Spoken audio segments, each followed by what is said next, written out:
Hi, I am Kyle Emmett. Welcome to the KC Stars, and I have with me today an actor and producer, Kellen DeRuy, who is in the Kansas City area and the youngest person, not now, but at the time, to become a SAG actor that I've ever met. So, Kellen, I'll let you introduce yourself. Hi, I am Kellen DeRuy, or DeRuy, or however you want to pronounce it. It's quite all right. Um, yeah, I'm an actor. I am a producer. I live in Kansas City, and I've been doing this since I was about 15 years old. Um, I lived in Los Angeles. I went to film school in Vancouver. I have been many places. I was a radio disc jockey for a little bit. That goes to show how good I was at it.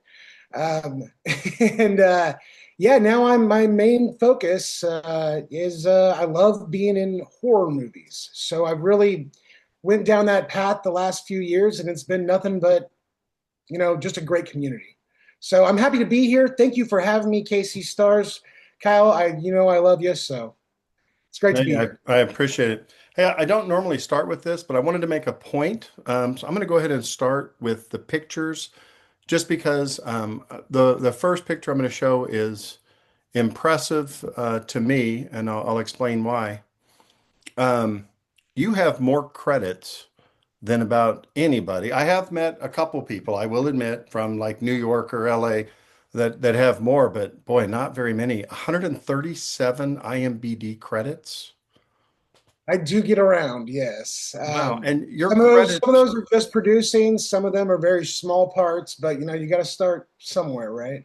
yeah, I mean, but you have actually, like the movies you've been in have been all around. Yeah. Where have you been? Um, so what do you mean by that? Like location wise? Yeah, yeah, because I know like Los Angeles and Texas, but I don't know where in Texas.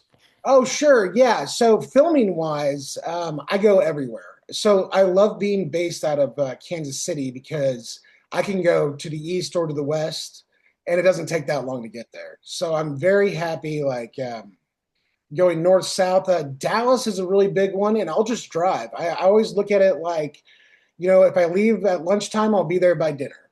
It's not too bad of a drive. Um, Atlanta was a lot of fun. That was an eye opener. I didn't realize that out on the outskirts, it actually does look like The Walking Dead. Like, Hmm. so visiting all these places, Illinois is fantastic. Idaho, Ohio, we filmed a hard place in. Yeah, I love to travel, and I think especially when you're working, it makes it more fun. I'm not just visiting for a vacation. I'm actually there to soak it up, I guess you could say. Yeah, and the other thing is like for I think probably a lot of people watching this have been at least somewhat been on some sets. When you're on set, especially if you're on there day after day, you like have built-in people to talk to and hang out with, and it's just a really cool experience. Oh yeah, and each set's different. That's also the thing too. You're always there's a good one right there. What's that a picture of?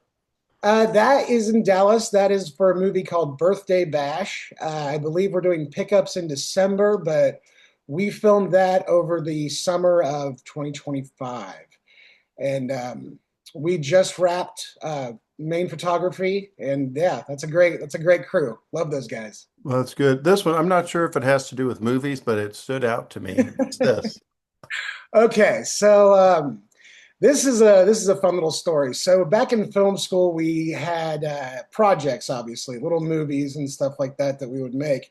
And I am a guitarist and a musician as well. And so I wrote the theme song for one of the movies, and it was called "Beans of Sin" by Sinister Beans, not beans, being.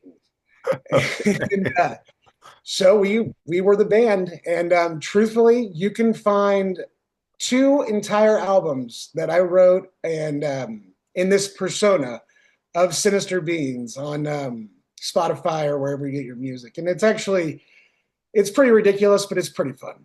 So I Was love that I in love, was love that in playing that. Vancouver? That was in Vancouver, yes. Great guys, and actually spoke to this guy the other day. His name is Barry Haggis. I told him I would throw him a shout out. So God love him. Excellent. Well, hey, perfect timing then. Yeah. And what is this? Okay, so this is one of the first things I produced for a cross star, and this is how I met Anne Mirren. She is a wonderful producer and actress and director and all that stuff. This is a documentary of just sort of like those 1950s things you love, like those ones where you never really watch because you might not be old enough, but there was that panic back in those 50s where they'd go to the drive-in, or maybe even 60s, go to that drive-in and watch those space invader movies and stuff. So I had to join. I think that's Very cool. Where was this done? so this is out of Illinois.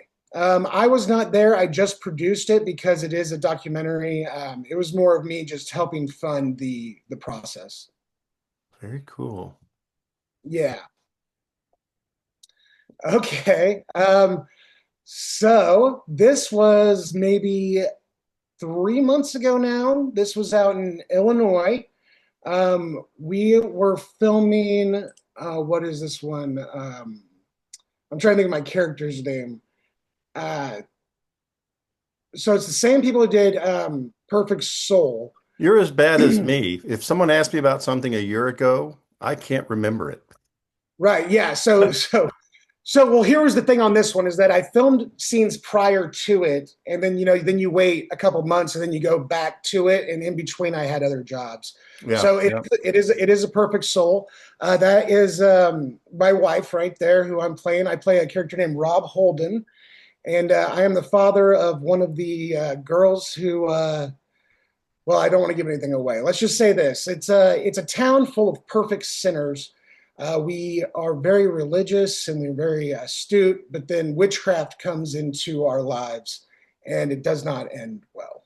Very cool. And you said this was filmed. Where was it filmed in Illinois? Oh, geez, one of those small towns. I couldn't Okay. tell you. We did road trips up there, and So I mean, not it was Chicago. it was a no, not Chicago. It's like a town of like 400 people, like very Okay. And what's the name of the movie? a perfect soul. Perfect Soul. Cross Star Productions, very very good stuff. This is my last picture. Okay, this is Skate to Hell. This has not been released yet. This is when somebody asked me what my favorite time on set was. This was a few years back, and I don't know about you, but I grew up watching Revenge of the Nerds Sure. with my mom, my dad, and everything like that. So just a 30 years later, being able to work with Robert Carradine was possibly one of the most fulfilling and enjoying things I've ever been through. And not only that, we get to share the screen together and we got to play off each other. And it was, nothing's better than a good scene partner, but nothing is better than a scene partner that you have adored your entire life. That is incredible. Yeah. That is incredible. Now, have you worked with a lot of famous people over the years? Sure. You know what? RIP Tom Sizemore. I got to work with him a few months before he passed. And it's one of those things when you watch somebody like that and when they turn it on, you know that you're watching somebody who is so seasoned and so good at what they do. Yeah, Personal absolutely. life aside, he is an amazing actor. So you said I think at 15 you became a SAG actor. How did you do that in Missouri? So I was actually living in Pittsburgh, Kansas at the time.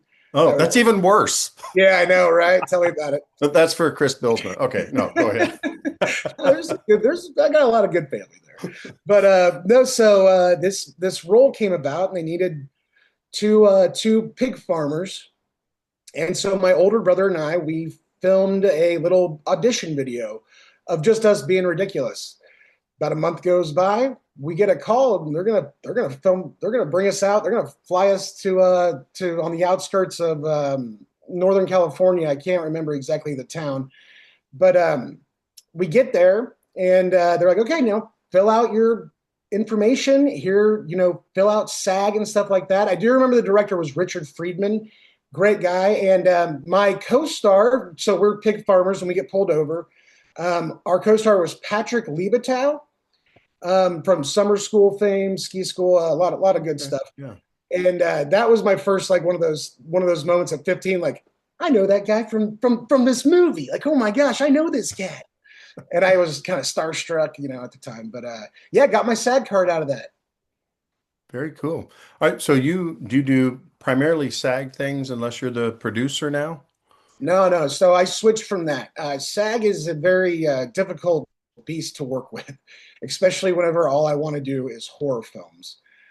So don't get me wrong, I'm not activated right now, but I mean I can be. I just got to pay my dues. My dues are passed.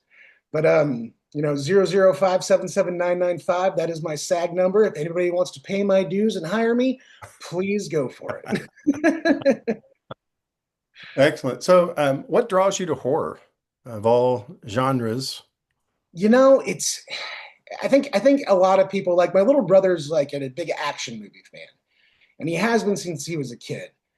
And I think for me, it's the same way. Like, just gosh darn it, I like being scared, and I like the tense situations. I love the actors who portray and can sell me on those fearful situations. And on the other side too, I love the crazy characters that are the bad guys. Go all the way back to Kruger and Voorhees. We can go all the way back.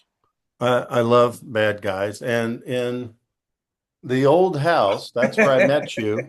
You Right. actually played my son, Yep. and so yeah, so it was interesting. It was nice, nice environment too. I know the old house, Robbie Lopez. That was a great environment. I Yeah. enjoyed. Big shouts to Robbie Lopez and Crew Yeah, Comics. just Um, the fact that we had a place for all of us to stay made it better than driving in, driving out. The whole thing. It was just a really nice environment.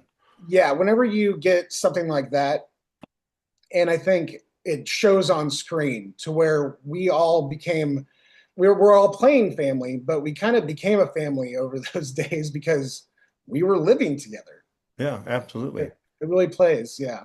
So you got started, your first film was like this SAG film in California. Um, Redemption of the Ghost, yes. what's it called again? Redemption of the Ghost. Redemption. I'm going to write it down. I'm going to see if I can Yeah, find sure it. thing. So, It's like a you might catch it on TV on like a Lifetime or ABC Family if that still exists. wow. It's a family picture, yeah. Okay. Okay. Did you do acting before that? Did you do theater or anything? No, nothing like that because I was only 15 when I started. And again, my degree is in film and television, so I don't do theater. I mean, I love theater. I'm not educated in it, and I'm not trained in it, which is different. Like television, you use your hands a lot. Film, you don't use hands at all. Theater, you go way out, you project. And so that's just a beast I haven't conquered yet. I would love to. Um, but then, yeah, I'm sorry. Let's go back to that. So whenever I was a really little kid, my dad had a VHS camera, and we would make small little home movies and stuff like that. I remember my little brother and we made a movie called like Jason Takes Over the Biggest Hotel in the World. And it was, get the hockey mask, the fake knife, and running around the house, all that stuff. Obviously, only two characters, but he took over that hotel. That's awesome. Awesome. So what was your second project? So your first project was 15, a huge project. You met a lot of people. You were in Yeah. this environment with lots of experienced folks. What was your second project? So after that, my parents were divorced. So my mom wanted to go live with her sister in Springfield, Missouri. So I went there and I finished high school there. Immediately turning 18, I went out to Los Angeles. I'm like, I'm going to do it. You know what I mean? Throw caution in the wind. My first audition was for Rockstar Energy Drink, and I got it. And the whole role was an unknown from Kansas coming into a Rockstar type of bar or restaurant, and it was like a playoff Hooters, but it was called Jocks. And so I was a waiter there. I was 18, and I remember that commercial was like paid well. I'm like, oh my God, I got this. I'm going to This is be so easy. so easy. Then after that, I didn't get a thing. I mean, my agents pretty much almost dropped me because I didn't understand the craft. I was just going on instinct. But I got the commercial, which was great. So I had that under my belt. And that's whenever I decided, hey, I should go to film school. Like I should really learn what I want to do. So that's how I got there. So my second job was that commercial. But Wow. And then you went to tons of auditions after that I did not get. auditioning is hard, and the more competitive environment, the harder it is. Sure. The more they pay, the more people want it. And, and just like I've talked to a lot of people who've lived in Los Angeles for 4 years, 10 years, whatever, and they talk about how competitive everything is. It's like so difficult. And so, how old were you when you decided to go to film school? So I was probably 22 when I decided that because Los Angeles, we ran out of stuff, ran out of money, obviously. And then my older brother went and he was sort of the leading force. And so after that, and you have to audition to get into this school. So we made this huge audition tape. Or no, I'm sorry, I graduated whenever I was 22. So 19, I think. Because it's a 2-year program, but there's no summers and it's 9 to 5 every day. So it's Okay. like there's no holidays or anything like that. So it's a weird 2-year program because you're there every day. Um, but so yeah, so I was probably like 19 and or maybe 20. And then yeah, so we did this audition tape. I get the phone call, I do the online interview, and then saying, "Hey, you're accepted into Vancouver Film School, VFS. Come on up." And I'll tell you what, I learned everything that I know today from there. It Wow. was uh, it was pretty great. So why? Shout out to Bill Marchand, by the way. He changed my life. That's awesome. Why Vancouver instead of NYU or UCLA since you were there? Well, so I think it's because my older brother chose that, and I was following in his footsteps. Oh, he went there too. He went there before me, yeah. So he also graduated from there, and it was one of those things where I went to visit him while he was there, and I was a lost soul. You know what I mean? I mean, I think all artists are at some point, and that's really where I was at. And whenever he took me up there, and I got to see the structure, I got to meet the professors, the teachers. I was like, I think this is what I need, and I think this is what I want, and so I did it. Wow. So after film school, what did you do? Moved back to Los Angeles immediately. Yeah. At that point, YouTube was big. YouTube came out whenever I was in film school. That was like 2006. And so immediately started making YouTube videos. And they're still up and they are ridiculous. They are stupid. But I was always working on something. What's your YouTube channel? there's there's tons. Just type in Kellen DeRuy. You'll find all Oh, sorts of okay, okay. songs. You'll find all sorts of movies. You'll find all sorts of stuff. Um, so that was like around that time, and then my mom passed away in 2008. So I was only there a couple more years, and whenever I came back to Pittsburgh, I decided that like I was really my heart was broken, so I decided I want to be around family, or Springfield, I mean, and so I want to be around family, and I had all this family in Pittsburgh and Kansas City, and I just missed them. So I ended up getting a radio show, and I was Dan the Man on 104.3 Laugh Out Loud Radio. Give us a call here at 623-6614. We'll play what you want to hear. And so I did that for a few years, and yeah, I loved it. Well, where was that at? That was I had to commute to Joplin, Missouri for that. Joplin, Missouri. Wow. Yeah, so I was there for the big tornado back in Wow. yeah. And then how did you end up in Kansas City? So that was the thing. I've actually met this band, Simple Plan. I remember sitting on my couch and I was like, I got this radio thing, but in my heart, I know I'm an actor. Like I know, if you're an artist, you know that passion. You feel it. And there's a song that they had where it's like, you're gonna miss me when I'm gone. And I recommend every artist to listen to it if you're in a small town somewhere. But it was like, it's up to me, and I'm not going to spend another moment in this town. I'm not going to let my life pass me by. So moved to KC, got an agent, and I've just been rocking and rolling ever since. Well, so what I know you've been in some commercials here in Kansas City. What commercials? Oh, geez, nothing big, nothing like huge that you would see on a billboard or really necessarily on TV. Like I played a businessman, and I think like a some sort of bank commercial around here, but nothing again, nothing huge. I enjoy commercials, and that's great, but it's usually background work. I mean, I think Yeah. commercials is you got to have the right look. You know what I mean? I'm not the best looking guy, but at the same time, I can't run a campaign. you Yeah, know. yeah, I understand. Like a lot of times, just from what I've seen, and you watch commercials, a lot of times they're looking for younger people or people that are like super attractive. Younger people seem to have a better chance, but not always. Not always. Not No, always. no, no. That's so funny you say that. So I'm with I here in Kansas City, and I remember when they got a hold of me, they were like, because they're a commercial agency, and I was like, they're like, you have an interesting look, and I was like, hey, I'll take it. But interesting. It wasn't like, oh, we can sell you on this. I think it's more about my personality. Yeah, that's great. Yeah, you actually you're kind of a high energy guy, so I like the energy drinks. I bet you went in there and nailed that.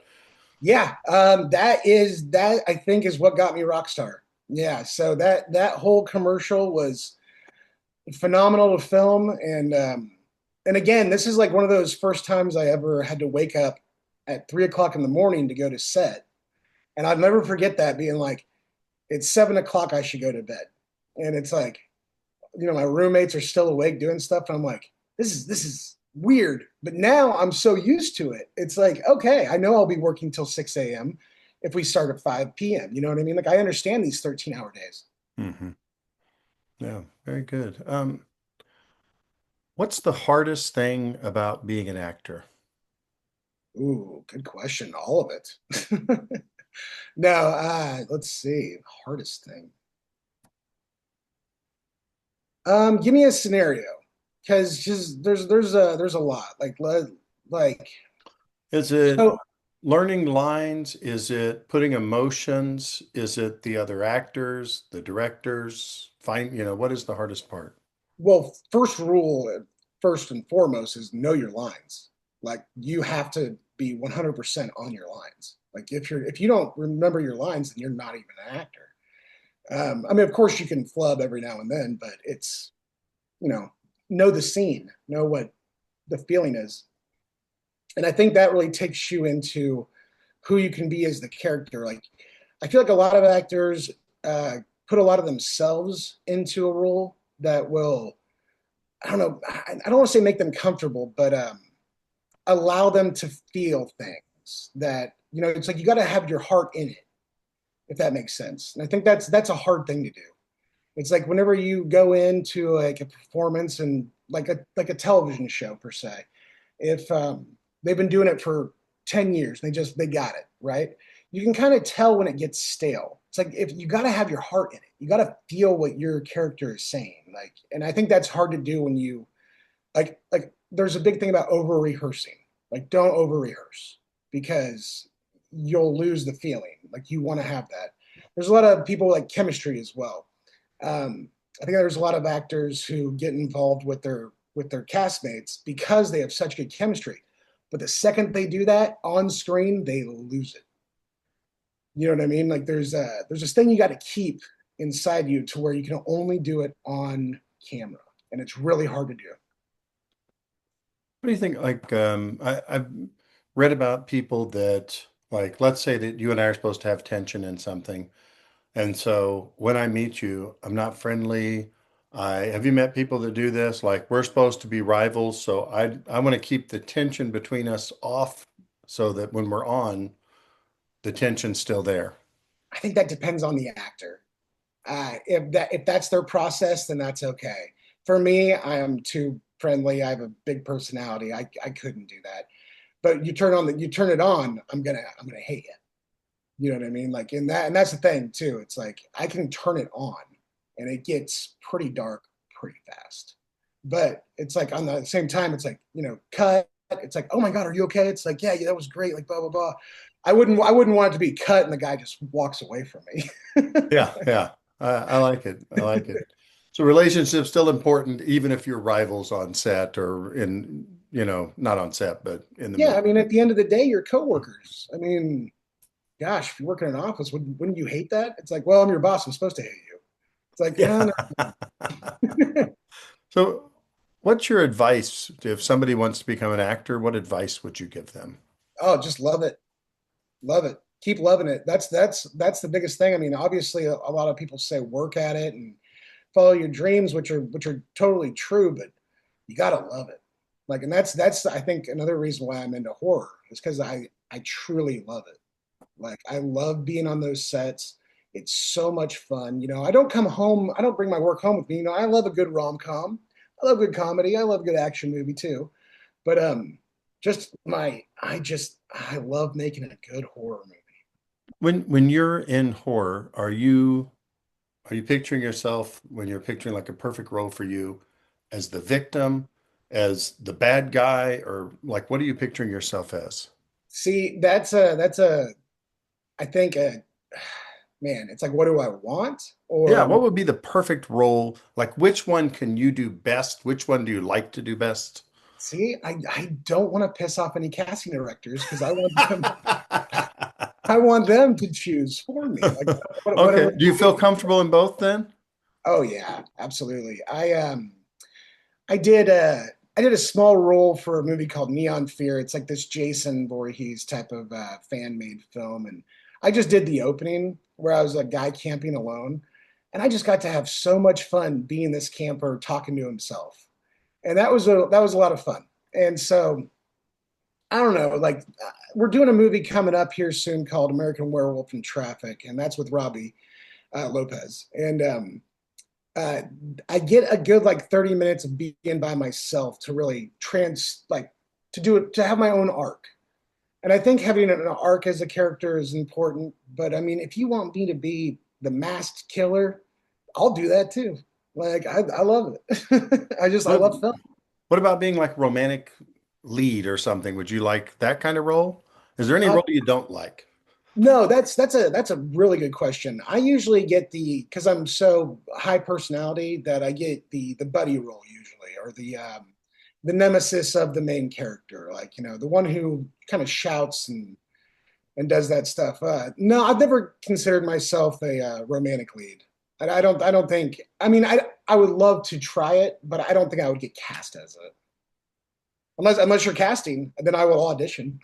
I'm not going to say Yeah, no. hey, for some reason, yeah, I talked to someone else on the show and they were talking about they were at this fashion show doing something and they said, "Why don't you get up there too?" And I was telling her, "No one's ever told me that." Hey, you're a good looking guy. I get it. Yeah. You too. We can both be on the runway together. Oh, stop. Where's the best place to see your work, like your movies? Like which one's out there that people can see real easy? So I mean, there's a hard place. That's more of an ensemble cast, but that was done by Jason Horton. We filmed that in Ohio. That's on Apple Plus. It's on Amazon. There's a lot of small horror films that are on Tubi and everything like that. But there's a lot coming out too. So that's the thing is I'm only going upwards. But I would say, yeah, just I mean, pop on Roku and press that button and say the title of the film that you want to watch. Yeah. But how um oh, sorry, I kind of lost my train of thought here. I was going to ask you the same question again. How do you spend your spare time when you're not acting, producing, when you're not involved in film? What do you do? So I am a board member here in Kansas City for the Bicknell Legacy Foundation, which is a thing that we do where we're an organization that donates to nonprofits to help underprivileged children, stuff like that. I've been doing that for about 8 years. That's a really good thing. But other than that, I do the same thing as everybody else in my off time. I sit on the couch in my underwear and watch TV. Yeah, you watch I'm Netflix. I'm a real person too. Yeah, that's right. Um, this is off topic, but if you've lived in Kansas City, how long? So, geez, Louise, I'd say almost 9 years, All maybe right, 10. so you've had a chance to go to a lot of restaurants in town. Oh, sure, yeah. Someone comes from Pittsburgh, Kansas, or Springfield, which, by the way, my family's in Springfield also. Okay. Um, they come here and they say, "We just have time for one barbecue restaurant. We don't care how far away it is. Where can we go?" What are you going to say? Okay. So, for my birthday this year, back in March, I I didn't know like some of the high profile places. Like I love me a good Gates barbecue just down the road. Like that is classic. But I went to Q39 and I got the brisket. And my gosh, did it melt in my mouth and I just had the best experience. So I gotta throw that one out there. Q39 is pretty good. That's you're not the first person to say Q39. Yeah. But then Um, there's also like, I see those interviews with like Paul Rudd or whatever, and then he's always bringing up these places I've never heard of. So I need to really get out there. well, I always do. I stump for LC's, even though they don't know it. Okay. LC's barbecue, I think, is the absolute best in Missouri. I think Slaps in Kansas is the best, but Okay. Joe's is great. A lot of people like Joe's. Jack Stack is great. Gates has the best sauce, Yeah, Gates is good stuff. Yeah. but I would say probably LC's, but it doesn't have the same look as a lot of the other places. Like Jack Stack is not quite fine dining, but like a step up. So are you saying you want us to go grab some barbecue together soon? We need to go to LC's. I'll go to Let's LC's with you. I'll go. go to Okay. LC's with you if you're available. So, Yeah, let's play it on it. I like it. okay, sounds good. Is there anyone when you see them on set, you know it's going to go well? Someone that you've worked with multiple times and you're like, this is going to go well.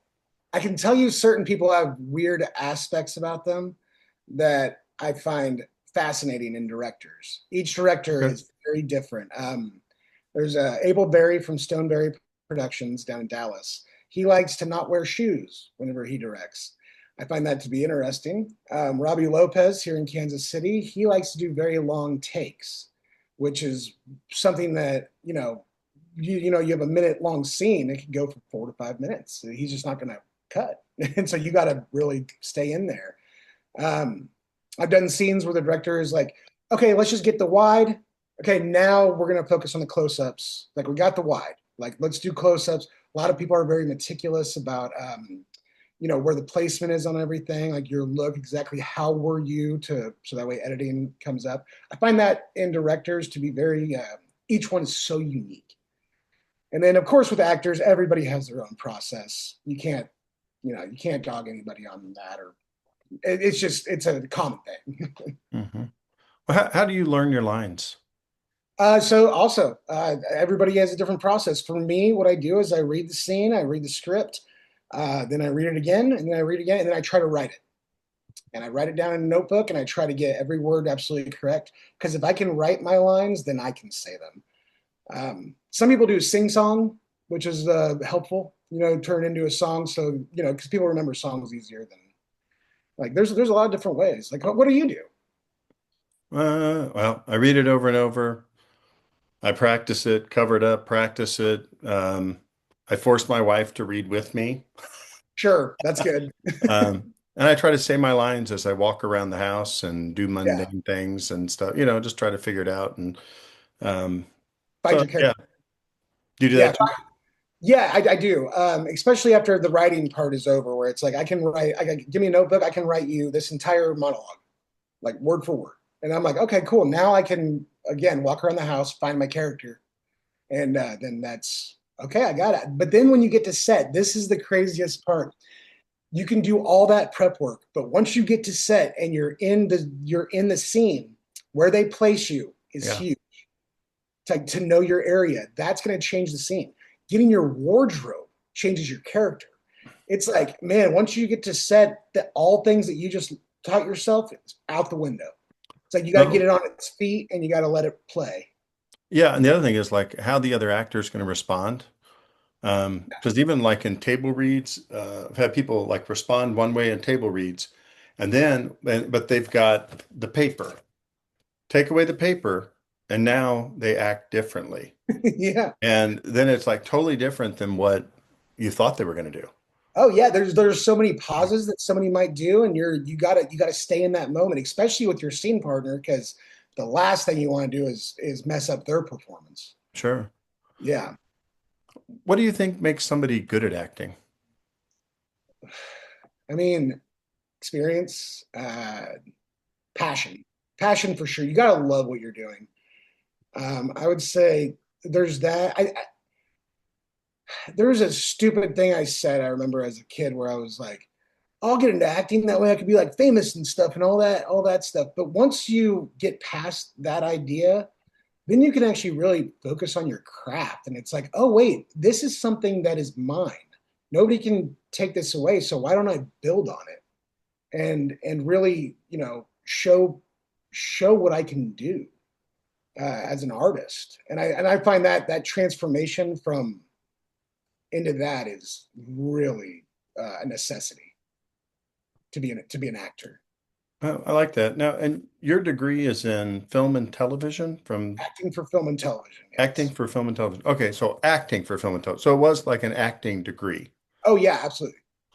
Okay. Did you do other aspects? Did you do all the roles when you were in school? Like, did you Yeah, direct and yeah. So you had to do everything. I mean, and that's like the whole thing. Like, it's like you even learn all the production side as well. You really get in there. It's like, I still know what a C-47 is, which is just a clothespin, but they use it for lighting and stuff like that. But they call it a C-47. It's like it's one of those things where it's like, okay, that is embedded in my head. I have so much stuff that is useless knowledge, but but I think it helps.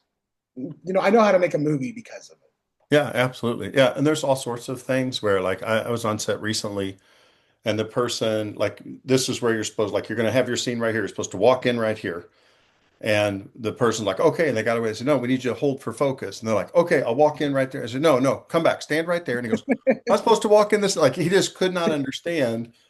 Like they're going to focus the film on you. They're going to put a little mark down on the floor. Then you walk away, and then you come in. And I guess like everybody goes through that when they Yeah, first of like you course. don't understand what it is if you've never done it.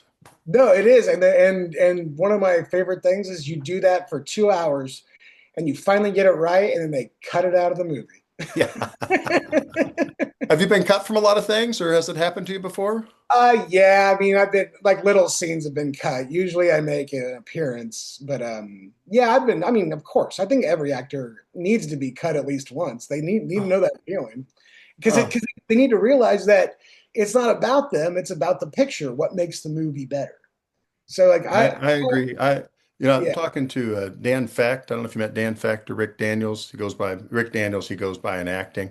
Uh, okay.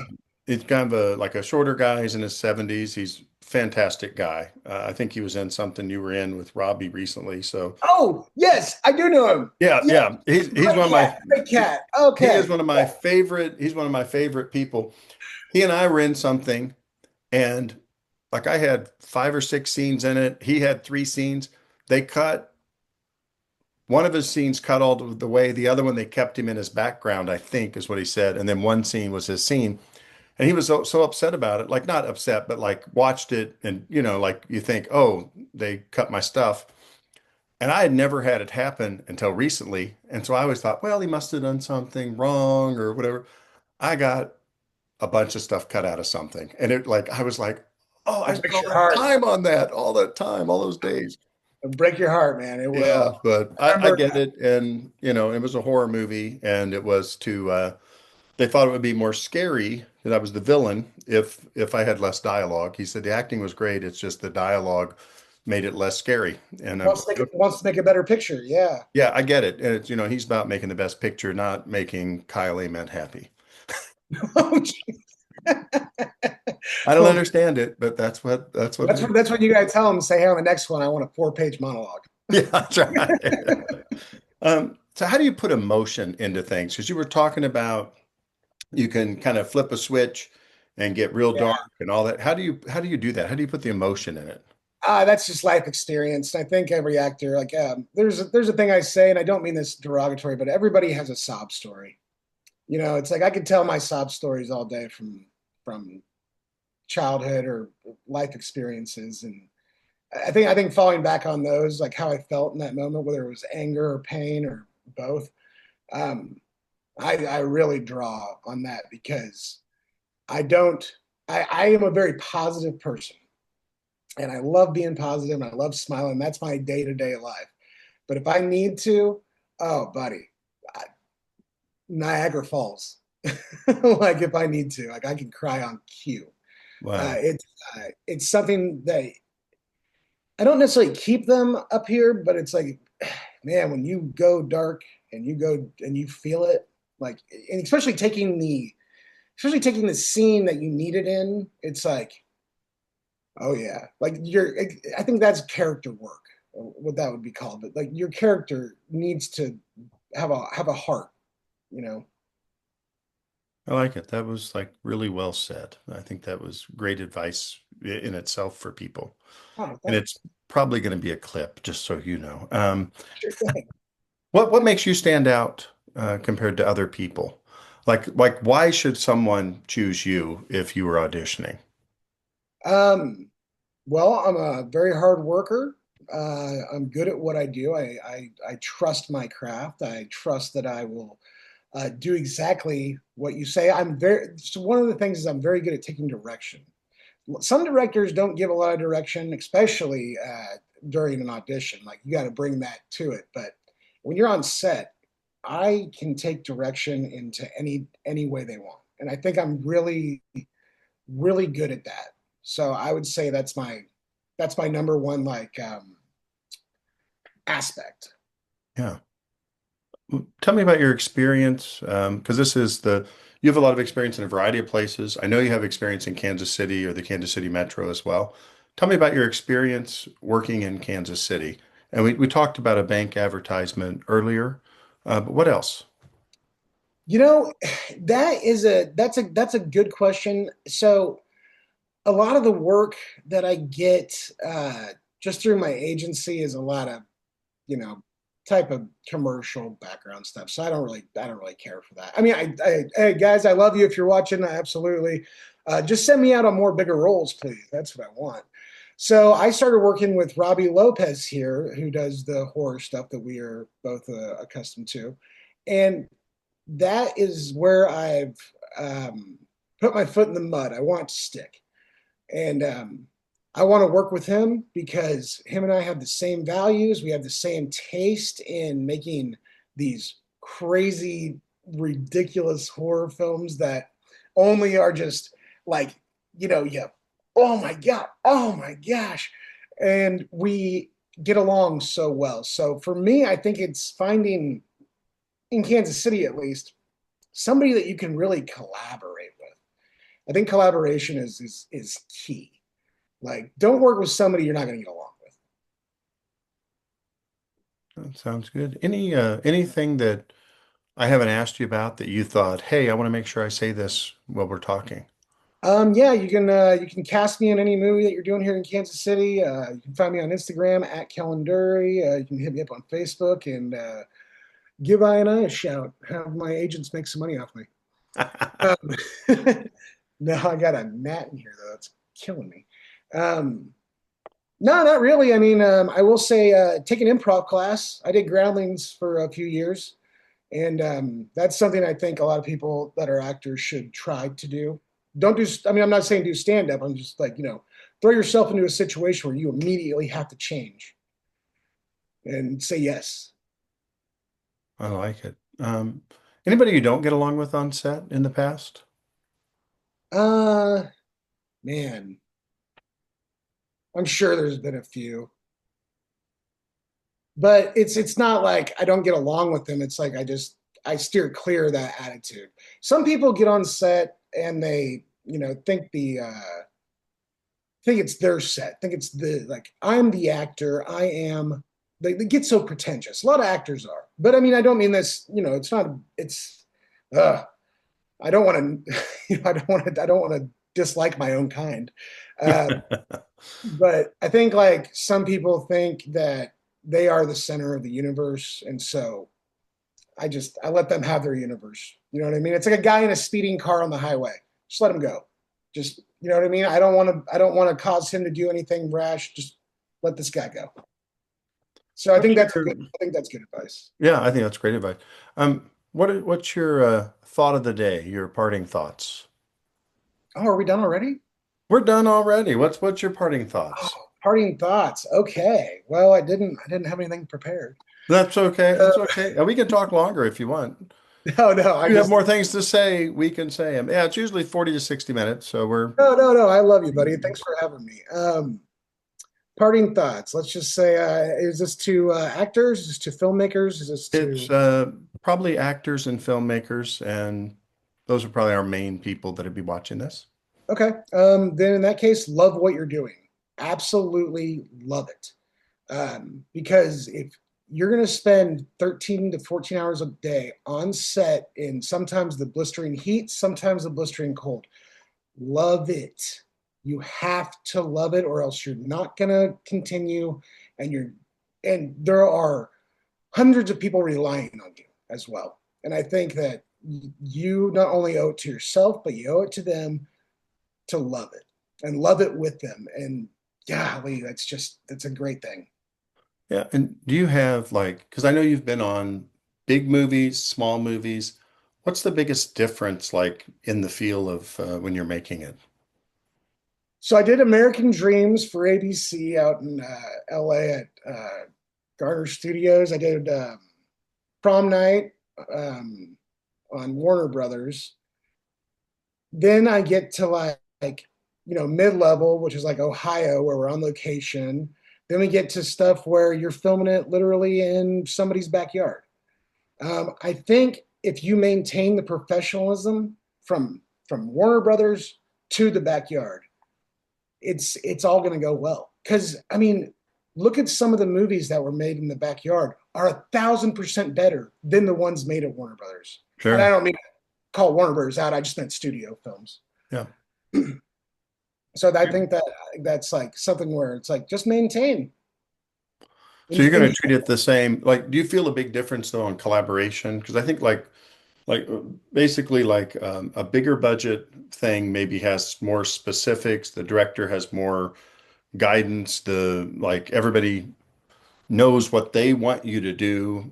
Bigger crew, 100 people, whatever. yeah, They yeah. encourage you more. I think the only real difference is there's more people yelling at you on a bigger set. That's about it. Yeah. there's, Do you like both? Do you like both equally? Is I like love them both. That's just it. Like I love the work. Like I love the work. I love taking direction. I love being a part of the cast and crew.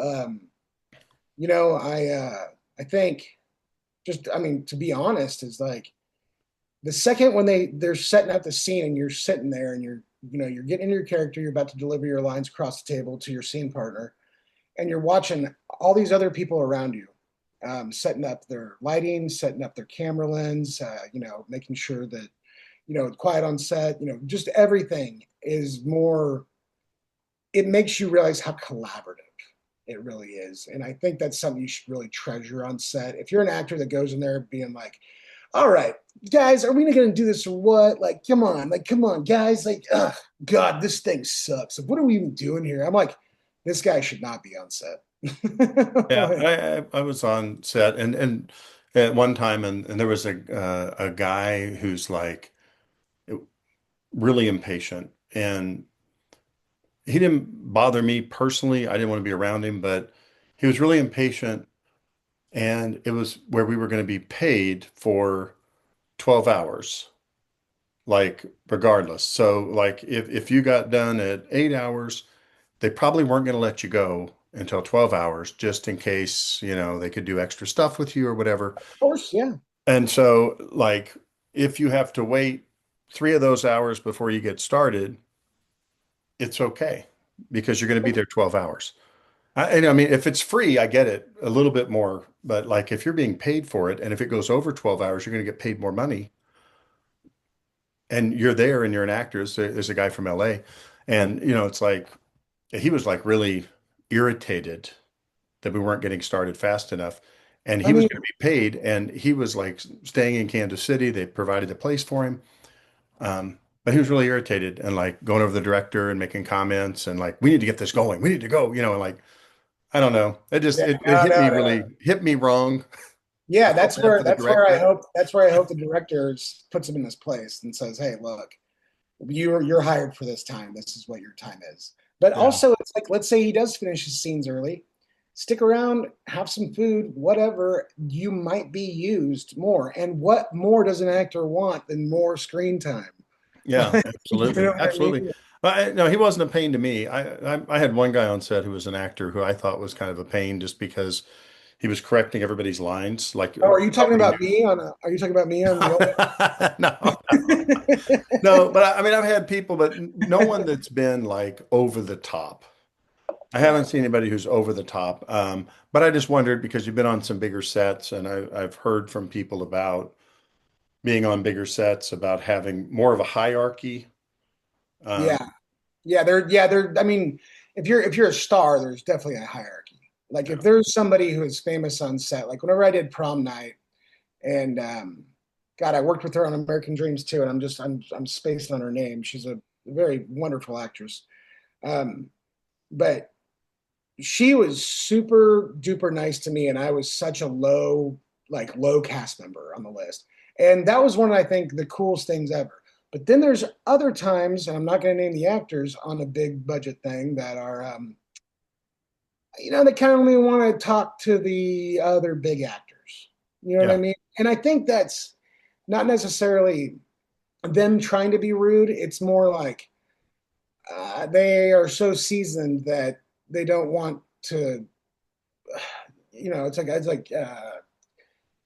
like going into a room and you see your best friend and then you see a stranger. It's like you're gonna go talk to your best friend. If, sure, if sure. that makes sense. Yeah. So Yeah. there's that. What's the projects you've been on? What's the one that's made it the biggest of all the projects? Oh geez. Like do you mean biggest like profit wise? It can be profit or it can be seen by the most people. Oh, probably American Dreams. That show was huge for a while. I'll tell you what, I was a production assistant, but I did work on Extreme Makeover Home Edition, and that show was very popular. And I'm in a few episodes of those in the background as a PA. Really? That's great. That, that was so ABC has been good to me. That's good. Yeah, they recognize you. Have you worked? I'm just curious if you've ever worked with other people from Kansas City outside of Kansas City. um, that's there was one girl down in Dallas who she doesn't live here now, but she used to, and she was also from Springfield. And so we talked about Chinese food for literally 2 hours waiting for them to set up the scene. And I will say, Springfield, I mean, that's where they created Chinese food. It's so dang good. Okay, actually, you know what? I asked I had on Will Carter, who used to be a newscaster in Springfield, Okay. and he lives in Kansas City now. He works for a bank. But yeah, I'd asked him, and I'll ask you the same question. What is the best cashew chicken in Springfield? Peking House. Peking House. Okay, I need That's to go there. spicy. It's so spicy. It's right there by 65 and I believe Sunshine, maybe Battlefield. But it's right off the highway. I adore it. I used to go there after high school every day. Well, I have to go there then too. I used to like. I think Lucy's is great. Oh yeah, for sure. Lucy's is great. Yeah. I like and Yum Yum Bowl is really good. That's what it's Okay. called. It's 65 No, and no, I'm my, with you. I'm with you. my dad lives close to there. So yeah, so that would be a place we could go to because he's just 3 or 4 minutes away. Sure.